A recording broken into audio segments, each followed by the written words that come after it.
Hi everyone, welcome back to Aqua Moon Tarot. My name is Katie. Thank you for joining me again for another reading here on my channel.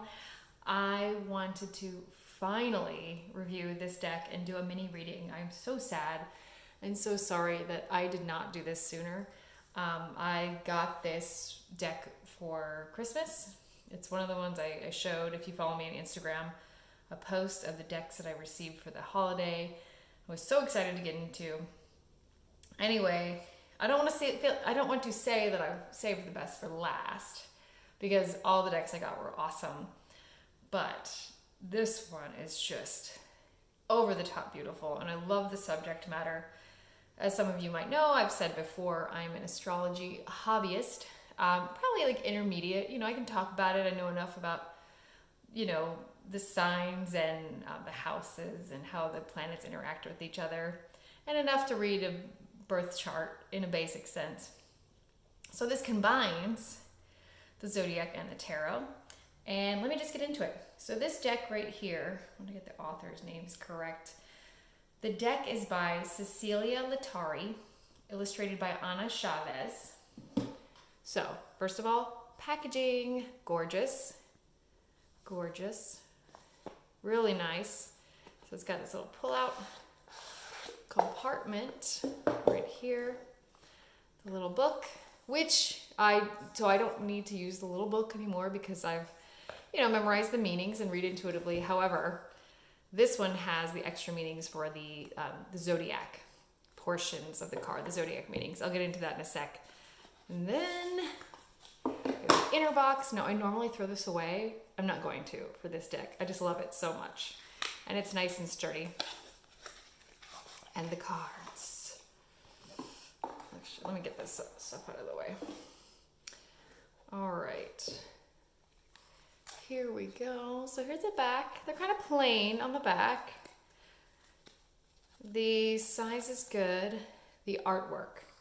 Oh my goodness. I'm still messing with my setup and which camera, aka camera phone, to use. So if you hear any extra noises and things, it's my couch. It's whatever's going on outside. I don't have super professional setup. I just love to share what I do, and I think that's what matters most. Anyway, TLDR, look at these. Look at the colors. Look at the imagery. Can you believe this? So, with the Ten of Wands, look at this. I love their interpretation of the Three of Swords. So there's the three swords. One of the swords is going through her heart. The other two are going through her actual physical heart. Isn't that cool? And it's so interesting too because it does go with, kind of the art and imagery of the traditional Rider-Waite-Smith deck. But, some of the artwork's a little different. So you could intuitively interpret these a little differently. Now you'll also see these planetary symbols. So the Two of Wands, we know wands are the suit of fire. So we have Mars in Aries. Of course, Aries is a fire sign. We have the Page of Wands in the elements of fire and air. I need to double check. I'm terrible. These are the ones that I always forget which ones are which. We have the Moon, one of the major arcana. And see this one, the Moon, instead of like the dogs and the crustaceans and all that, we have some people riding these fish. And in this one, it's the Pisces card. Of course, the Moon is the Pisces card. So they've chosen to add the symbols of Pisces instead of the traditional, animal imagery. Ten of Wands. Let's see, which other ones do I have? Oh, so cool. I'm just so excited about this. The Emperor. And also, stick around. I'm going to do a quick little pick a deck reading after this. Little mini reading. Ten of Swords. The Sun in Gemini. Knight of Pentacles. Awesome. So all the suit cards are elements And then all of the rest of the numbered, the court cards are elements, and the rest of the suits are the astrological correlations. So Libra, Aquarius, Gemini. For this one, we know that this is the Ace of Swords, so this is air in the suit of air, and this just represents literally these three signs. And this is also like, this author did not make this up. This is just how it is. And forgive me, I don't remember. I think it might have been Arthur Crowley who decided what elements and what planets went with what cards. Well, I guess he did the talk there. So don't take my word. I don't know who decided, but this is just, it is what it is. Because I have other books that do refer to these elements and signs for these different cards and the different decans also in astrology. All right, let me see. Oh, the Hermit. Look at that. Oh, it's so pretty. Of course, it's the Virgo card.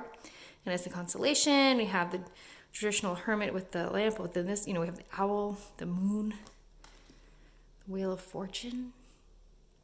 So this Wheel of Fortune, instead of the animals around the sides, it has an angel and a devil. And see, if you turn it this way, you have the angel upright. But if you turn it reversed, you got the devil upright. I really love this so much. I'm sorry, just so excited.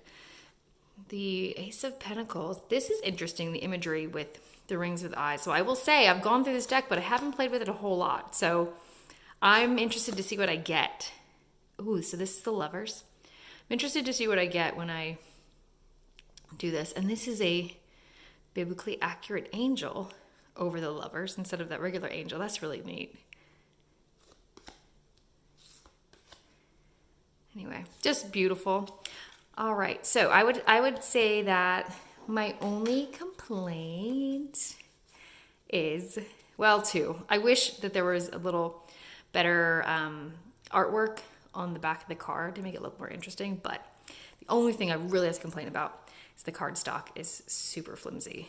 It looks and feels a little bit cheap, and that's not the author's, the creator's fault. That is the publisher.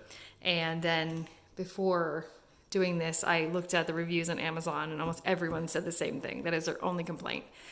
So I would say, let's see, who published this? Oh, US Games Systems, US Games. Psh, y'all got money. Let's petition to them to re-release the deck. I would pay a little bit more. This deck is like $20 maybe. I did get it on magic.com. This is not a plug, but I do like to shop on magic.com. It is also available at USA Games, and it's available on Amazon. So super affordable, super easy to find, but we need to tell US Games, that they need to make this better. Honestly, what would be really cool is if they did it like shiny silver, like gilded on the sides. I would pay more. I'd pay $10 more. Anyway, all right, so here we go. Let's go ahead. Oh, let me show you the book. So the book, and it just talks about, the basic meanings and all that. I gotta show this way. The elements, as we know, the major arcana, but then also different keywords for each of them, different planets, and which govern which signs. Court cards, like cards 2, 3, 4, are associated with cardinal signs, which are Aries, Cancer, Libra, Capricorn. 5, 6, 7 are fixed signs, Taurus, Leo, Scorpio, Aquarius. Cards 8, 9, 10 are mutable signs, Gemini, Virgo, Sag, Pisces. And let's see, sorry. Okay, I need to turn on Do Not Disturb when I do this. So we have the Fool, Uranus. And yeah, this is really cool. So then there's keywords also at the bottom. I would say, I'm going to only refer to the book if I have questions on the astrology part, because the second paragraph on each page says, why each card is associated with whatever, planets or elements it is. And if you're going into that, for a reading, and you need to refer to it, and you're like me, where you're still novice, intermediate, and you need to refer to it, no shame. Gorgeous. Oh, wait, I want to show you my favorite. Well, they're all my favorite. My favorite card. My favorite major arcana card. in any deck is usually the High Priestess. Isn't that gorgeous? All right, I'm going to do a quick reading, quick pick a pile reading for you all. Let's just kind of see what comes up. I'm not going to do certain questions or anything. I have to say too, ooh, I need to break this in a little bit.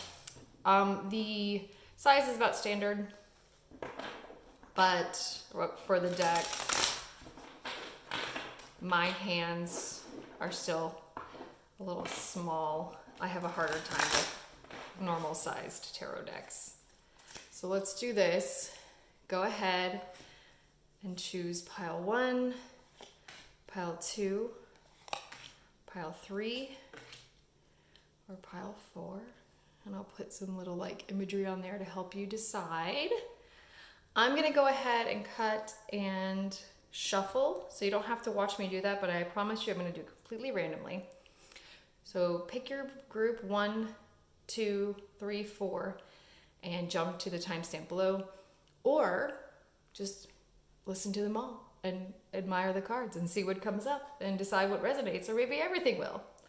Anyway, all right, go ahead, jump to your timestamp now. All right, if you picked group 1, these are your cards. We have the 6 of Pentacles with the Moon in Taurus. We have the 9 of Swords with Mars in Gemini, which we actually astrologically just came out of if you were watching this around the time that I posted this video. And we have the 3 of Cups, which represents Mercury in Cancer. All right, so first of all, I do want to read a little bit out of the book for what the author says for each card, because it's so great. And again, I'm not an astrologer, so I don't have this stuff off the top of my head. So for the 6 of Pentacles, Moon in Taurus, second decan. 6 of Pentacles is related to the Moon in Taurus. The Moon is connected to emotions, intuition, to the most internal and sensitive part of the individual, whereas Taurus is the expression of material security, stability, rooted in the here and now.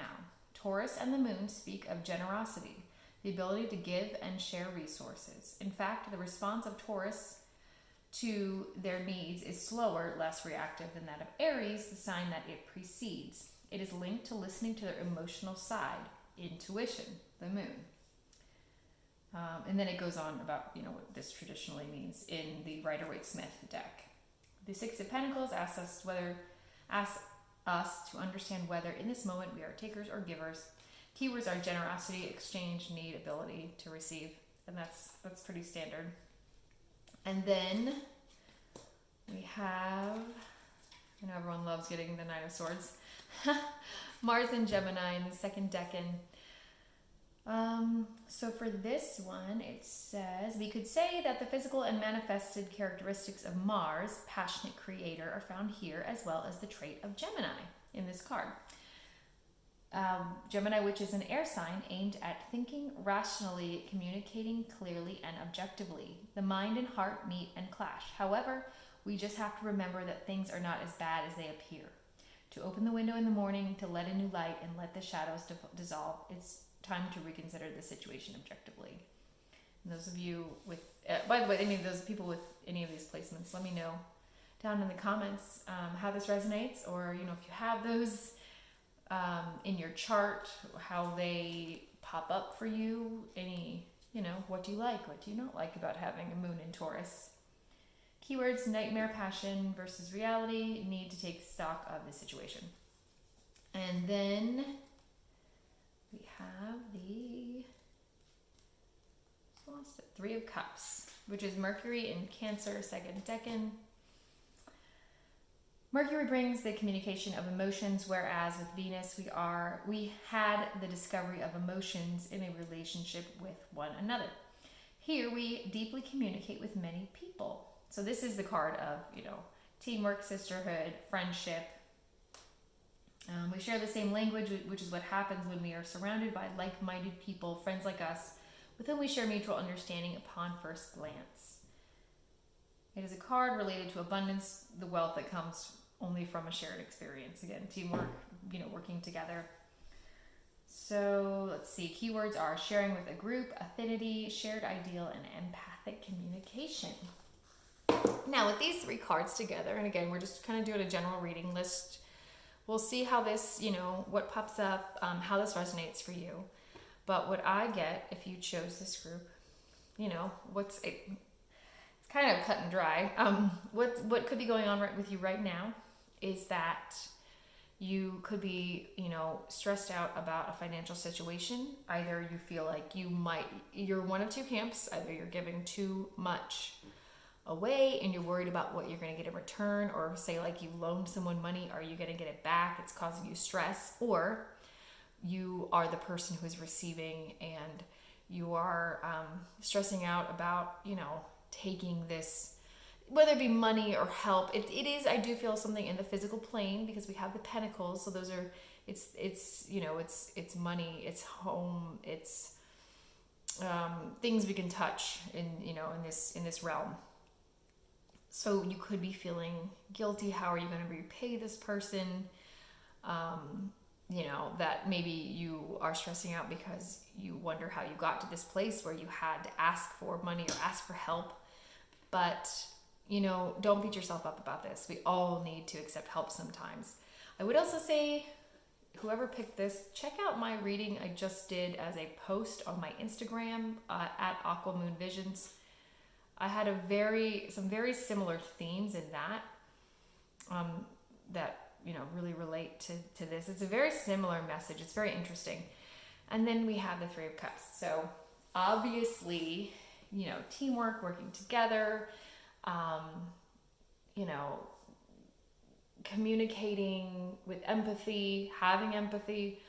I feel like this is a sign where, especially if you're the one receiving and you're stressing out about that, it's worrying you. This is that, you need to accept the help. It's all going to be okay in the end. Lean on your close friends, your relationships, that person or those people who are offering to help. This is, I think this is a really good sign to kind of close up the reading. If you are the person that is lending, same thing. You got to trust other people. You got to trust that you will be paid back. You will be taken care of as well. If that resonates. Anyway, let me know how you like this deck. Again, let me know if you have any of these in your chart, how they show up. I think it's very interesting because we literally, Mars changed from Gemini to Cancer, I think yesterday, March 24th, 2023. I'm filming this on the 25th. So anyway, thank you so much for listening, and stick around for the rest, or check out some of my other videos here on YouTube. Thanks. Bye. Hi everyone who chose group 2. Here are your cards. We have the 2 of Swords, the Ace of Wands, and the Page of Pentacles. So you have 3 different elements going on here. By the way, is this not the most gorgeous depiction of the 2 of Swords you've ever seen? It's so serene and calm. Usually it's, you in normal Rider-Waite Smith energy, art energy, the person has, a blindfold on and the 2 of Swords, but this is almost just like she's meditating, she's dreaming.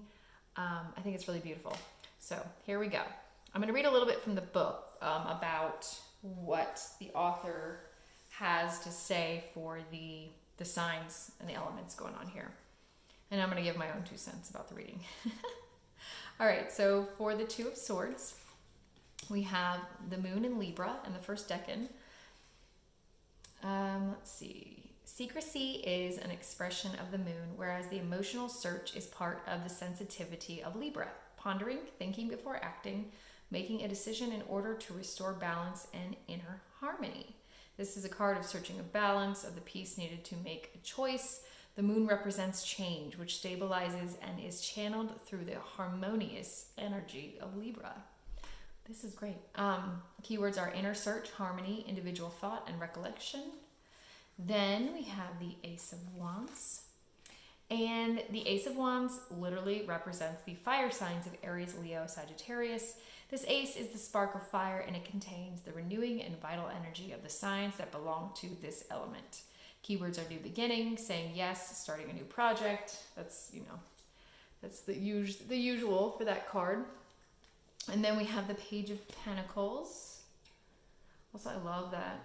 I mean, well, this is we're not going to guess their gender, but I like how this page has longer hair, doesn't, you know, I feel like this deck is really good in kind of staying a little more gender fluid and not really, you know, subscribing to the traditional, you know, this card is male, this card is female kind of thing. I really like this. I like the art. All right, Page of Pentacles. The heir of Earth. Is that right? Is air and Earth? Yeah. The Page of Pentacles has within them the characteristics of the air element, which are interwoven with those of the earth element. Intellectual capacity, mental speed, and the desire to learn are mixed with the need to move slowly and accurately, applying great importance to every detail. For this reason, the card of the Page of Pentacles is the card of the apprentice par excellence. So always, I mean, if you're going to use a deck like this, or any tarot deck, and you want to take into account the elements for each card, it's really interesting that, you know, this is an earth sign card, this is an earth card, but it's air and earth, you know, be thinking, mental things as well, mental pursuits as well as physical pursuits.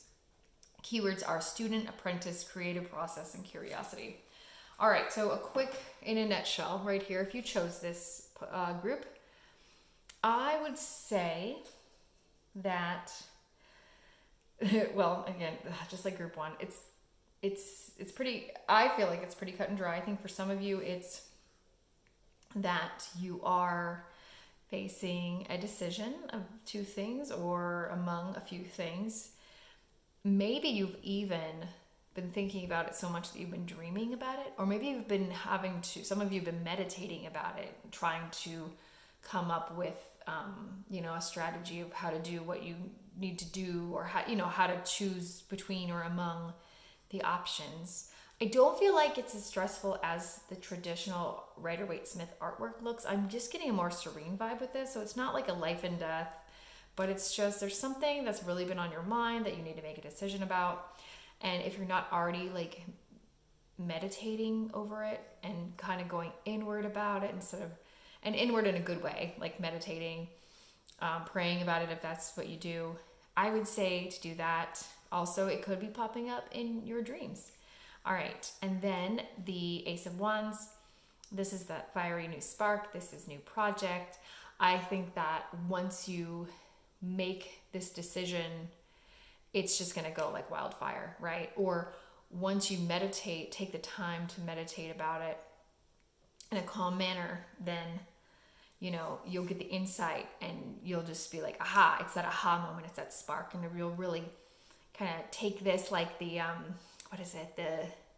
the Olympic torch and just go running with it. So once you have it, it'll just feel right, it'll feel good, and you'll just go off like a shot.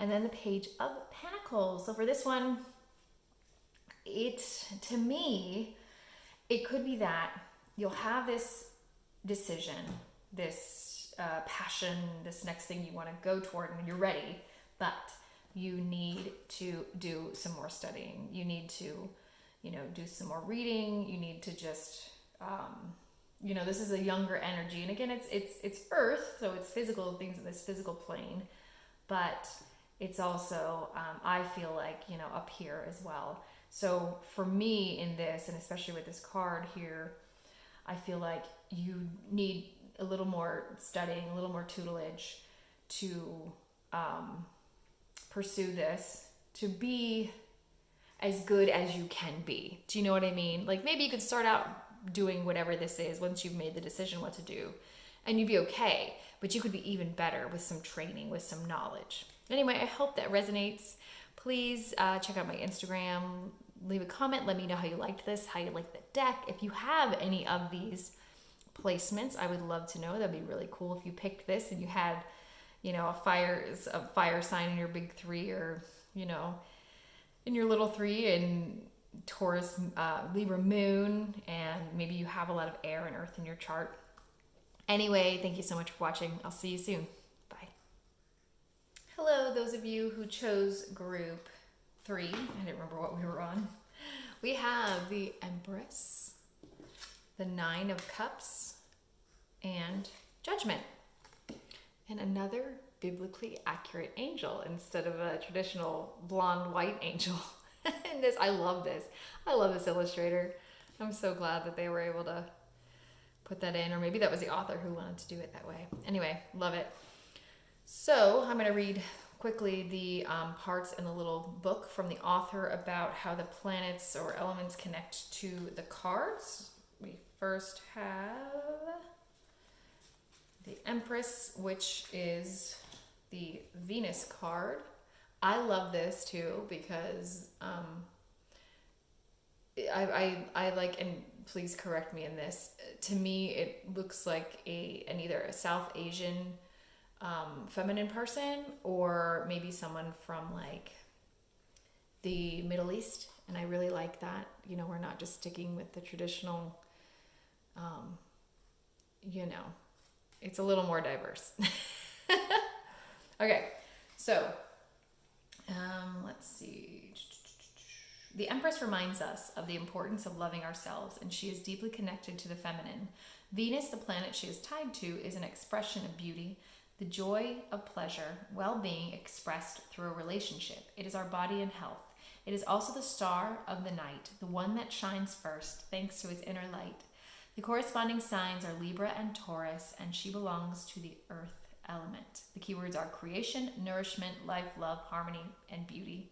Beauty and in a relationship.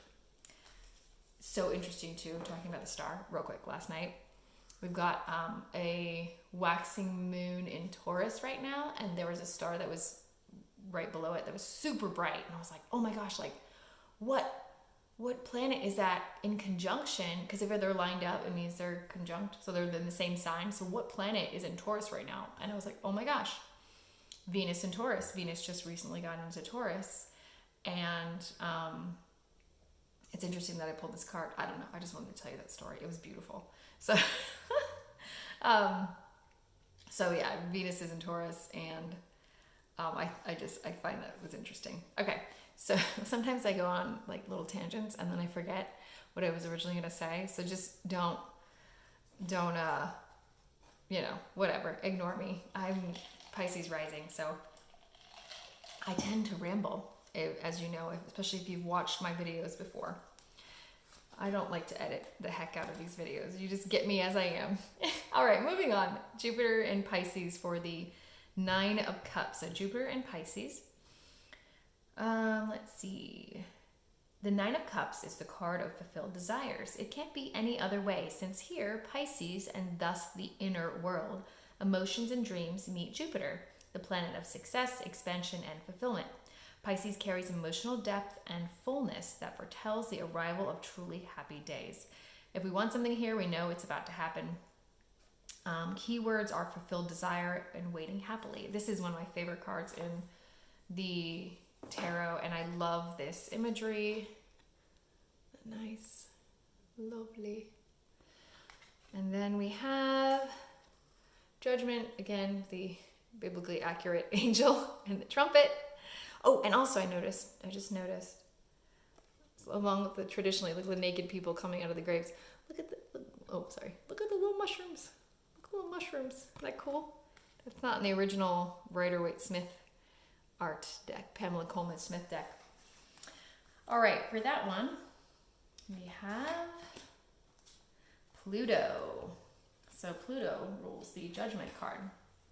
Pluto is a planet of the underworld associated with death, resurrection, and more specifically, transformation.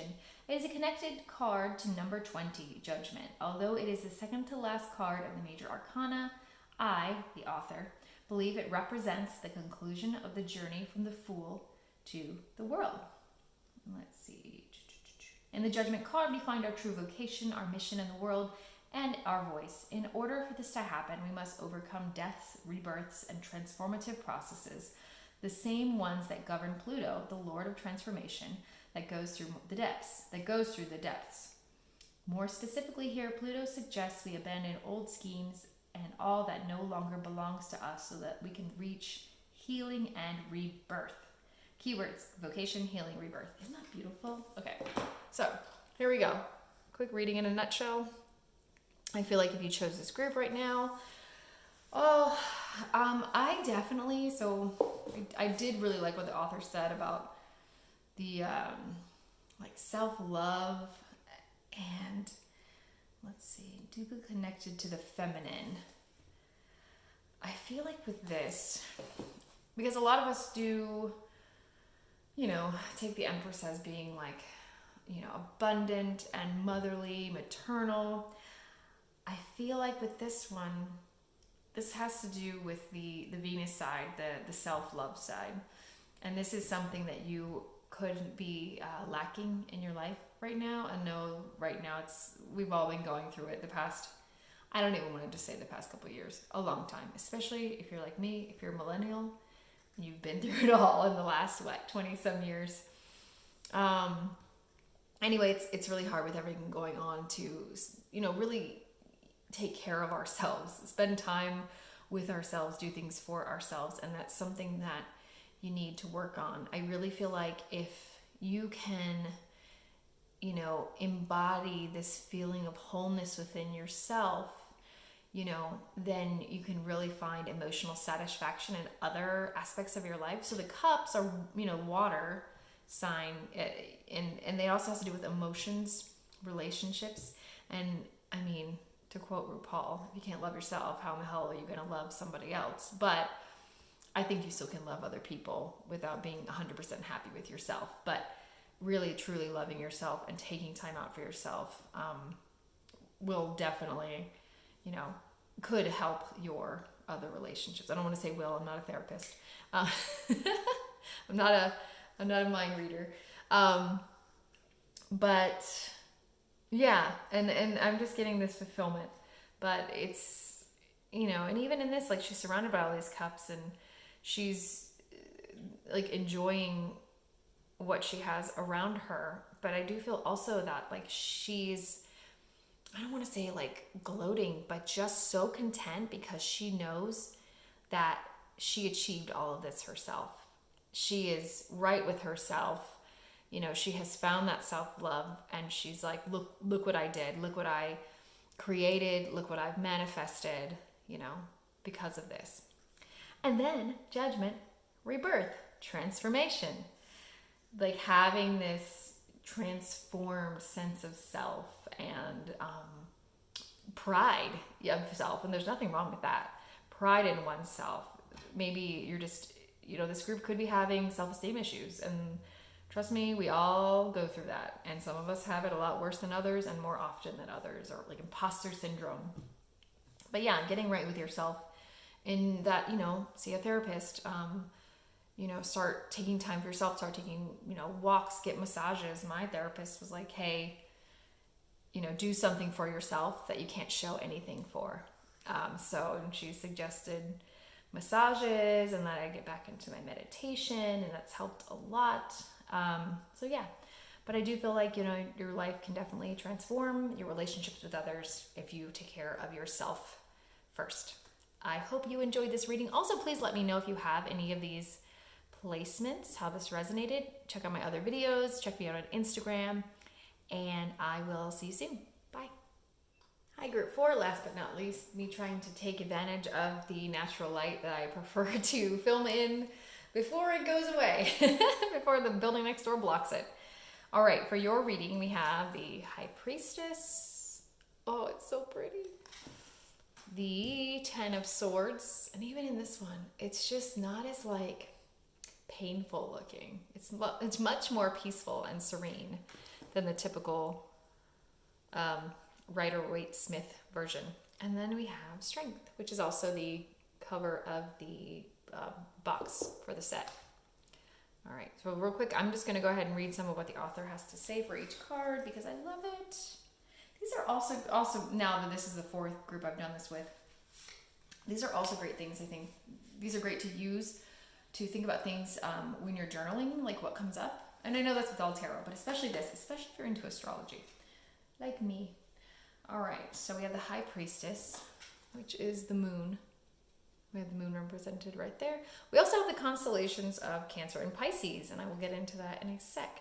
Also notice real quick, so you have the moon, like the high priestess always, has the moon above her, but there's water around her in this card. So if you're reading these intuitively, you could take that also, as water being swept up in emotions, however you want to see it. I just wanted to point that out. All right, the high priestess lives on the threshold. She is a lunar and aquatic creature connected to the world of vision and reception. The magician acts, but she receives. So the magician is card number 1, remember. But she, the high priestess, receives. Her ability to relate to an inner world allows her to listen to the stories of others and transform them during the dream gestation that she completes. The water is her element, mutable and connected to the emotional, just like the moon, which presides over the tides and human emotions, which are enchanted by full moons. The high priestess expresses her magic in her ability to be rather than in action. Her ability to receive makes her beam a rare and unique light, like the moon, which receives the rays of the sun and transforms them into rarefied and delicate light. It is the bond of humans with nature, especially with the feminine, the receptive, maternity, and gestation. The moon is intuition and imagination. It trusts its visions. It speaks of protection and care, the same things the high priestess offers from her threshold. She governs the signs of Cancer and Pisces and is connected to the water element. Keywords are imagination, reception, sensitivity, listening, and magic. I love this author. I just love how she puts things. I don't normally read the book because I don't have to. But with this, I wanted to tell you how they link up astrologically and elementally. But I just love how she puts everything. And like I said, I think this would be really good for journaling. Okay. I have to drink my kombucha. I've been talking a lot today. Let's see. Now we have the 9 of Swords, which is Mars in Gemini, second decan.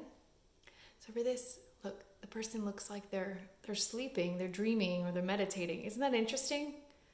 Instead of, doubled over in defeat and pain. Well, actually, in the original Rider-Waite-Smith, you can't see their face. It's buried in the dirt. But this is just more peaceful. I like it a lot. Sun in Gemini, third decan. The 10 of Swords card falls in the third decan of Gemini, the period that ends on June 21st, the summer solstice and the festival of the sun. Here, in the 10 of Swords, we see a person pierced by 10 blades lying on the ground. This doesn't seem to have much to do with the sparkling energy of Gemini or the sun, but the association attributed by the Golden Dawn, Arthur Crowley, is perfect for this card. A cycle has ended, and we must have the ability and clarity to celebrate a new dawn. The sun in Gemini does just that. It tells us to let go of the old, to let in the light, the lightness of a new beginning. Keywords are end of a cycle, and conclusion. So beautiful. So beautiful. The words and the artwork. And then we have Strength, which of course is the Leo card. How apropos. I wonder who thought of that. In card number 8, Strength, a lion is depicted, an obvious reference to the Zodiac sign. The characteristics of the sign Leo are courage, personal power, regality, and the connection with everything, which makes Leo feel fully centered. The strength of Leo, therefore, is not its supremacy over other creatures, but rather a sense of community and contact, the ability to relate. The Strength card is not about aggressive strength or physical prowess. Here it refers to a gentler energy that comes from within and radiates outward.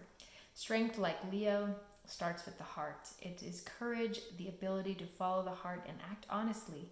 It is the act of being generous, having the determination to bring out creativity and harmony with everything else. In this card, our gentle side can control the more aggressive instincts and change our actions in the world to bring harmony. Keywords are kindness, creative action, balance, strength, and awareness. Isn't that pretty? And then you have the constellations. See? Leo. All right, so real quick for this, if you chose this group, interesting, you get 2 major arcanas that are beautiful. And this one's, I guess you could say neutral, but I take the High Priestess as positive because she's my favorite. They're my favorite card. And Strength, super positive. But then we have this, which is we don't have bad cards, but you know, one of the more feared, harder lesson cards in the tarot. I feel like with this one, and again, I keep noticing the water. I feel like in this one, it's sometimes you're lost in your sea of emotions. You could be very in tune with your intuition, or you need to be. You need to not let your emotions affect your intuition, if that makes sense. There's a difference between, like, is this my intuition, or is this me feeling something? And I would suggest there's great videos on that on YouTube. You know, is it me or is it spirit, kind of thing. So yeah, it's really tapping to the emotion, not letting your emotions get in the way of sensing them. And then I feel like this, you know, you're having this subject come up because there's been a lot lately going on in your life, in your mind. The swords represent air, which is about like communication and thinking. It could also be overthinking, like stress. Also has to do with,